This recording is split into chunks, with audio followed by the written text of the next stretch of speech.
Donc, la prédication et le sujet de la prédication, en fait, est quelque chose qui est connu pour tout le monde, la Odyssée. Pourquoi j'ai choisi aujourd'hui, est-ce que ce n'est pas trop fort? Parce que moi, je m'entends moi-même.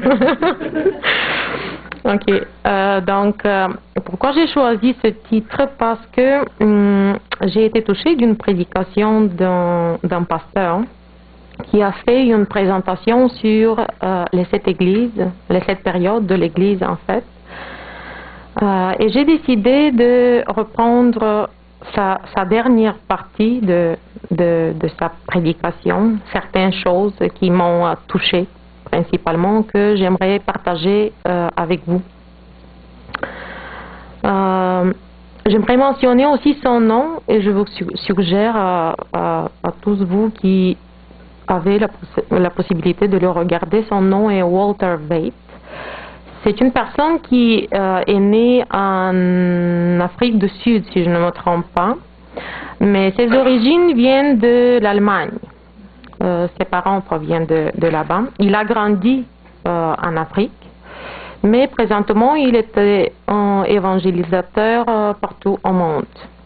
Lui, il présente les thèmes sur le site Amazing Discoveries. Je pense que certains d'entre vous qui ont déjà la connexion avec Internet l'ont visité.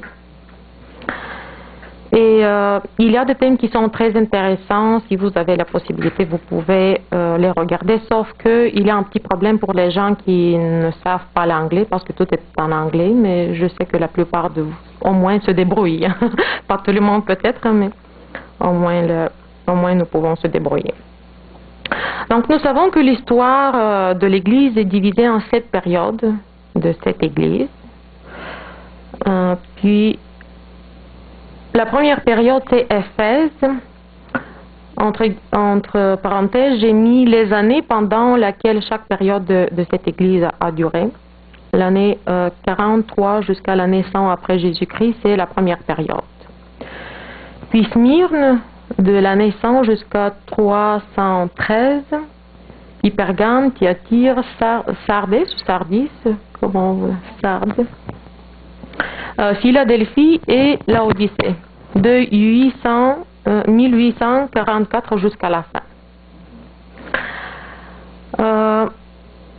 Il s'agit de la 7e et la dernière période de toutes les églises inscrites dans l'Apocalypse. Et parce que j'aime parler pour des choses qui sont actuelles, c'est pour ça que j'ai choisi ce sujet-là, pour la période dans laquelle nous nous trouvons et nous vivons. En fait, quand nous parlons pour la Odyssée, ça représente quoi? La Odyssée comme Église.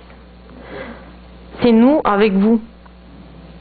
Malgré que nous essayons d'éviter les définitions données pour cette Église, nous faisons partie d'elle et nous devons dire que ces définitions-là nous touchent directement et s'adressent à nous.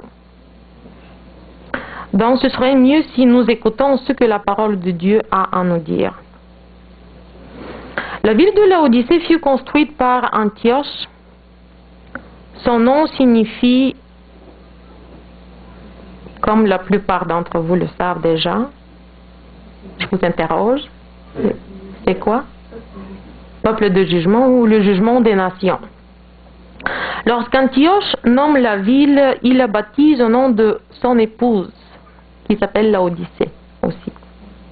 Quelque chose que moi-même je ne savais pas. La ville était une station thermale. Elle était célèbre par sa pommade pour le lavage des yeux. C'était une ville extrêmement riche. Elle fut détruite en année 60 après Jésus-Christ par un tremblement de terre, mais a été reconstruite avec ses propres fonds. Elle avait tout ce dont les gens avaient besoin. Lors de fouilles archéologiques, ils ont découvert qu'elle avait un tube énorme, bien isolé. Mais savez-vous pourquoi? Parce qu'il y avait une station thermale, mais l'eau chaude provenait d'une grande distance. Alors ces tuyaux ont été fortement isolés. Et grâce à cette technique habile, avec des tuyaux chauds passant de haut en bas des collines, ils apportaient de l'eau chaude jusqu'à la ville. Mais comme l'eau est arrivée, elle était déjà tiède. Et elle contenait des minéraux de guérison. L'eau pouvait être utilisée pour se baigner ou pour boire. Mais comme celle-là a été si riche en minéraux, quand les gens buvaient d'elle, ils tombaient malades. Ils vomissaient. Donc, avant de la boire, il fallait ou de la boire glacée ou la réchauffer à nouveau. Mais aussi tiède qu'elle sortait des tuyaux, ils en avaient assez. Je connais tes œuvres, que tu n'es ni froid ni chaud, dit Seigneur. En s'adressant à l'Odyssée, Dieu dit que c'est une église tiède. Je souhaite que tu sois froid ou chaud, mais parce que tu es tiède, ni chaud, ni froid, je te regorgerai de ma bouche. Ou je vais te vomir de ma bouche. Verset 16. Donc, si vous êtes froid et vous n'avez pas l'esprit de Philadelphie, est-ce que nous savons c'est quoi l'esprit de Philadelphie? L'amour fraternel. C'était l'une des caractéristiques de la 6e période.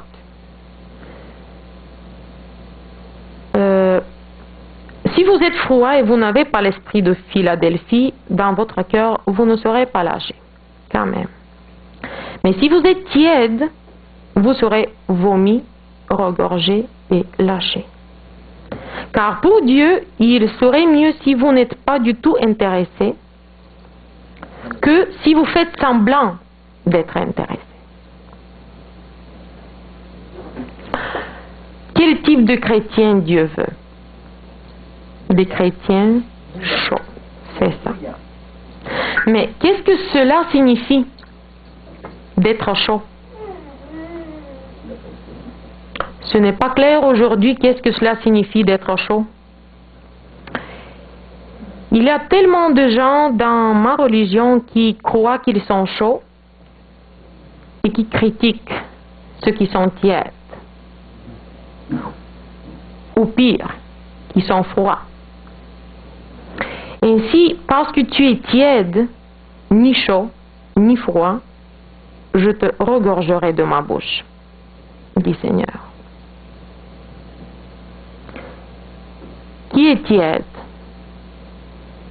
Certains ou tous? Eh bien, il nous est dit que nous devons apprendre à être chauds parce que nous sommes tièdes. Nous tous. Cela comprend moi aussi. Je suis tiède. En Laodicée, il y avait des sources chaudes de carbonate de calcium qui avaient des propriétés curatives. La station thermale offrait des aliments sains. En général, l'endroit était vraiment approprié pour une station thermale. Aujourd'hui, il y a une église qui semble pleinement en œuvre de ce que parle l'Évangile, la guérison physique et spirituelle. Or, la santé est très importante. L'aspect spirituel aussi est très important.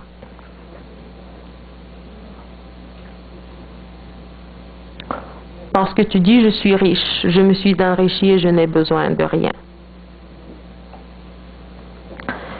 Ce texte ne parle pas de la richesse matérielle, mais d'une richesse spirituelle. Il croit, je dis il, mais quand je dis il, je comprends nous. Ils croient qu'ils sont riches parce qu'ils croient qu'ils connaissent la vérité. Ils ont la Santa Biblia. On a la Sainte Bible. Je veux dire que toutes les autres religions ne connaissent pas la vérité, mais celle-ci, elle la connaît. Les Juifs croyaient dans les commandements, mais ils ont rejeté Jésus. La Réforme a cru en Jésus et a rejeté les ordres.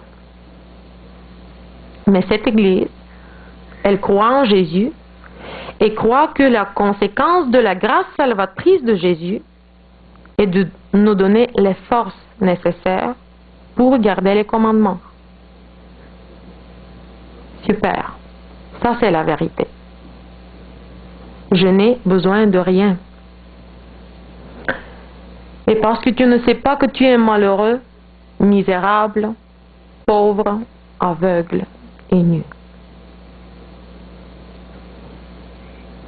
Il n'y a pas de justice, il n'y a aucune compréhension spirituelle. On fait face à la pauvreté. Malheureux, nous dit la Bible. Savez-vous qu'il y a des gens de ma religion qui disent « Je suis un réformateur de la santé, très soucieux de tout faire correctement. » Et que celui-là, il mange n'importe quoi. Et c'est parce qu'il doit être tiède.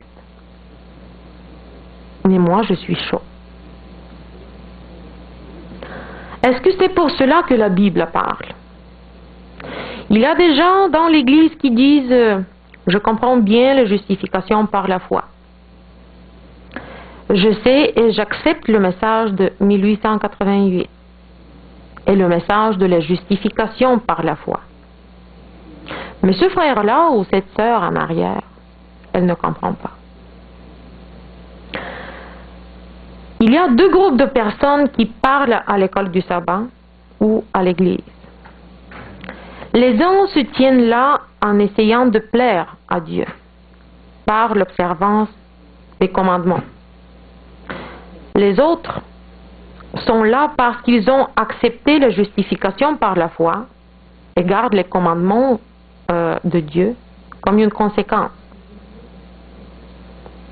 Quel plaisir et que je comprends bien les doctrines pour être riche et pour condamner mon frère qui est dans un tellement mauvais état de tiédeur. Il y a des gens qui disent qu'il est très important de comprendre bien la nature de Christ. Heureusement que je comprends bien la nature du Christ. Et ce frère, il ne semble pas saisir encore. Il sera perdu. Quel dommage. Est-ce que c'est la compréhension correcte de la doctrine et qui nous sauve? Donc, à la fin du temps, lorsque des milliers de gens vont se tenir debout du côté de Christ et ne comprenant pas presque toutes les doctrines, est-ce qu'ils tous seront perdus parce qu'ils ne les comprennent pas correctement? Ou encore Dieu voit le cœur? Il est temps d'arrêter les querelles et de faire valoir que nous sommes meilleurs que quiconque dans l'Église. Parce que nous sommes riches et nous comprenons ce que l'un de nos frères ou une sœur ne comprend pas. Avez-vous entendu parler de réduction de la vérité à moitié? Par exemple, soyez parfait comme parfait est votre Père Céleste. Bâtissons notre foi sur cette base. Vous devez être juste. Vous devriez être capable de tenir debout sans un défenseur dans ces derniers jours. Vous devez agir ensemble. Vous devez être parfait. Et toute la doctrine se répand comme une histoire attirante. Savez-vous que c'est tout droit? La Bible dit vraiment, soyez parfaits comme votre Père Céleste est parfait. Alors, lisons toutes les prophéties et apprenons-les par cœur. Nous voilà enrichis et grandis. Mais la Bible dit aussi cela. Si nous disons que nous n'avons pas péché, nous faisons de Dieu un menteur. Et sa parole n'est point en nous. Eh bien, il faut bien prendre ce texte-là. Bâtissons une doctrine sur elle. Allons à travers la parole et apprenons tous les versets sur cela. Maintenant, nous avons deux groupes à l'Église. Les uns regardent les autres avec le blanc de l'œil. J'ai mis des enfants, mais en fait, c'est les adultes qui font ça. Sophistiqués et moins sophistiqués. Qui est le meilleur? Voilà. On se regarde comme ça, des fois. Qui est le meilleur? Ni l'un ni l'autre. Mais qui sont les bons? Les deux. Ou la Bible se contredit quand elle affirme ces deux choses, ou quoi? Ou bien elle a raison sur deux points. Dans le Christ, je peux vivre une vie parfaite et au-delà, je ne suis qu'un pécheur. N'est-il pas possible de manquer le bateau? Nous arguons tant pour savoir si nous sommes riches. J'ai lu des choses qui viennent de notre dénomination qui me stupéfient. Un écrivain célèbre a dit: « Je suis tellement content d'avoir bien compris cette doctrine et qu'il n'y a pas besoin d'être comme le frère qui ne la comprend pas. » C'est dégoûtant. Il y avait un pharisien et un publicain. Le premier venu et restant debout disait: « Dieu, merci que je ne suis pas comme ce frère et que je comprends toutes les doctrines qui m'ont été données. Merci beaucoup. » Le publicain est venu à son tour en disant: « Dieu, je me tiens très très loin de toi. Aie pitié de moi, le pécheur. » Jésus leur a dit: « Je vous le dis que celui-ci est allé à sa maison justifié plutôt que l'autre. » Il est temps pour l'Odyssée d'être humilié. Je ne dis pas de ne pas être des réformateurs de la santé. Et je ne dis pas de ne pas apprendre la doctrine. Rien de tel. Je vous dis d'arrêter d'enlever la paille de l'œil de votre frère, sans tourner attention à la vôtre. Nous avons tous des défauts. Et si nous pratiquons la Philadelphie, pour arriver à la Odyssée, il faut pratiquer premièrement la Philadelphie, l'amour fraternel de la Philadelphie. Même ceux qui ont abandonné, comme le fumeur, le buveur et le drogué, si nous pratiquons la vraie foi chrétienne, nos cœurs se rendront à cette personne. Parce que vous savez, on parle pour le fumeur, le buveur, le drogué, etc. Mais nous, on est blessés des fois même à l'église même. Et on se blesse souvent, malheureusement. Il faut que ça change. Il ne faut pas que ça continue à être comme ça. Nous sommes devenus tellement inquiets pour notre propre salut que nous oublions le salut des autres. Quand je parle tout ça en première place, je parle pour moi-même. C'est parce qu'une prédication n'est pas faite pour enseigner les autres, mais en première place pour enseigner la personne qui fait la prédication. Je commence par moi-même. Puis bien sûr, chacun peut se poser la question aussi. quand on oublie le salut des autres, est-ce que vous savez comment on appelle ça? Du christianisme avec une queue mordante. Nous ne posons pas la bonne question. Nous demandons au Seigneur, qu'est-ce que je dois faire pour être sauvé? Plutôt que de demander, Seigneur, que veux-tu que je fasse? C'est ça ce qu'on devrait faire. Nous avons besoin d'un changement du cœur. Nous devrions arrêter d'être si obsédés de nos doctrines en termes de notre compréhension et notre salut. Même des fois ici, même à l'école de sabbat, on dispute des fois pour la loi. C'est quoi, même aujourd'hui? Est-ce que c'est l'esprit ou c'est la loi? Est-ce que c'est l'Ancien Testament ou le Nouveau Testament? L'Ancienne Alliance ou la Nouvelle Alliance? La Bible est une Bible. Tout cela marche ensemble. L'un ne peut pas sans l'autre. Un bébé ne peut pas courir sans avoir appris à marcher. C'est que nous ne pouvons pas sursauter les choses. Un pas, le deuxième pas suit le premier. Le troisième suit le deuxième. Comprenez-moi pas mal. J'aime notre doctrine parce que c'est la doctrine, la plus belle doctrine au monde. Mais malheur à moi au jour où je condamne mon frère ou ma sœur, qu'il ou qu'elle ne comprend pas aussi bien que moi.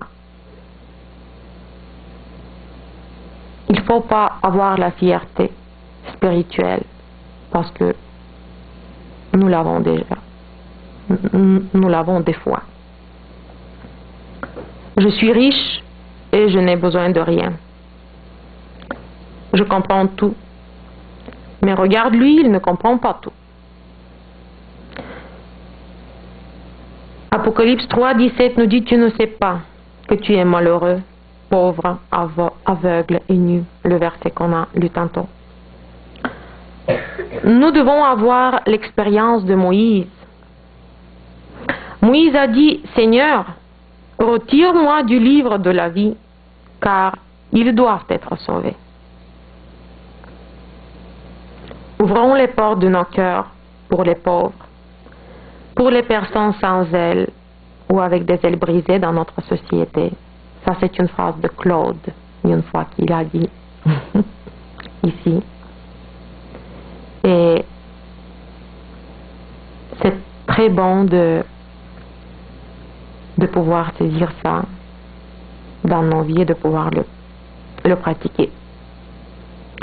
Des fois, nous aurons mal, il nous sera difficile. Des fois, nos enfants, pendant un certain temps, peuvent souffrir d'une mauvaise influence. Mais la bénédiction que Dieu va vous donner surpassera n'importe quel côté négatif. Ça, je vous le garantis.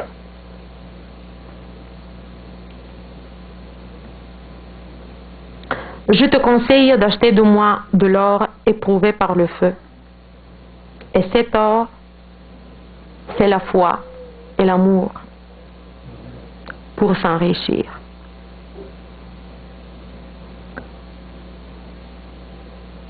Afin que tu deviennes riche, et des vêtements blancs afin que tu sois vêtu, et que la honte de ta nudité ne paraisse pas, et un collier pour oindre tes yeux, afin que tu vois. Ayez confiance dans la parole de Dieu, sans relâche.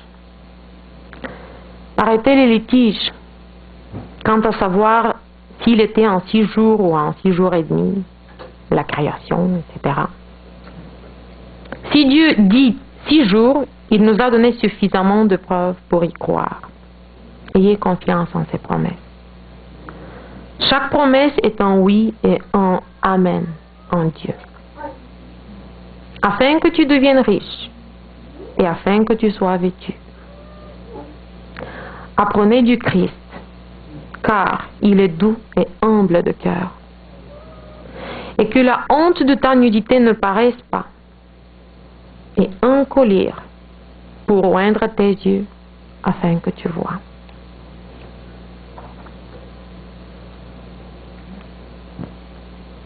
En Apocalypse 3:19, Dieu nous dit « Ceux qui j'aime, je reprends et je châtie. » Aie donc du zèle et repens-toi. Il ne sera pas facile. Marcher sur la route avec de l'égoïsme, ce n'est pas si important. Mais l'autre personne devient plus importante que nous-mêmes. Aie donc du zèle et repens-toi, dit Seigneur. C'est ce que je pense qui est le plus important pour Laodicée. Et c'est une leçon difficile. Et aucun de nous ne l'a atteint, moi y compris. Tout le monde a beaucoup à apprendre. Avez-vous lu la Bible où elle dit « Je me tiens à la porte et je frappe » ? Qu'advient-il si je vais frapper à la porte des voisins, disons? Je pense pour notre pays. Qu'est-ce qui se passerait si quelqu'un venait à moi, frapper à ma porte et me disait « Bonjour, je veux vous rencontrer et savoir comment vous vivez et ce que vous faites. » Peut-être je devrais lui dire « Peut-être pas maintenant, probablement une autre fois, gentiment. » Mais à l'époque, j'aurais lui dire « Hein, es-tu fou, toi ?» Les gens ouvrent leurs portes. Chez nous, je parle de mon pays d'origine. Les gens ouvrent leurs portes. Même s'ils sont pauvres. Ils donnent le peu de nourriture qu'ils ont et ils sont heureux. Si quelqu'un prend la peine de parler avec eux. Quelle leçon, hein? L'Odyssée est la plus grande leçon, à l'exception de Philadelphie, que j'ai reçue dans ma vie. La récolte est prête pour être récoltée. Et tout le peuple de Dieu, ses travailleurs dans les champs, vont lui aider à récolter sa moisson. Débarrassons-nous de notre étroitesse et demandons à Dieu de nous donner un cœur de chair, de purifier nos cœurs de cette complaisance et aller prêcher l'Évangile dans le monde en péril. J'aimais beaucoup l'histoire des enfants que je lui ai présentée tantôt avec les bougies. Chacun de nous représente une bougie, puis chacun de nous peut allumer les autres. Et si nous avons quelques inconvénients dans le temps que nous vivons, et alors, aimons-nous dans la vérité au lieu d'être si critiques l'un envers l'autre. C'était court, mais j'ai fini.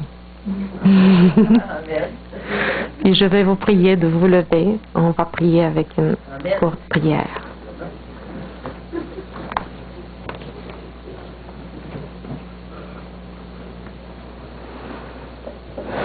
Inclinons les têtes.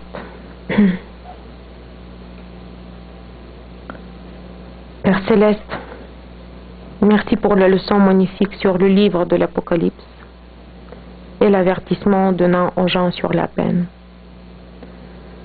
Nous sommes les dernières personnes qui ne peuvent changer les choses. Parce que après l'église de Laodicée, il n'y a rien. Et si nous restons riches, et puis presque tout le monde peut être tué sans avoir entendu parler de toi. Donne-nous un cœur nouveau, un cœur changé. Purifie-nous avec le feu par lequel nous devons traverser. Nous te prions pour tout cela, au nom de Jésus. Amen. Amen.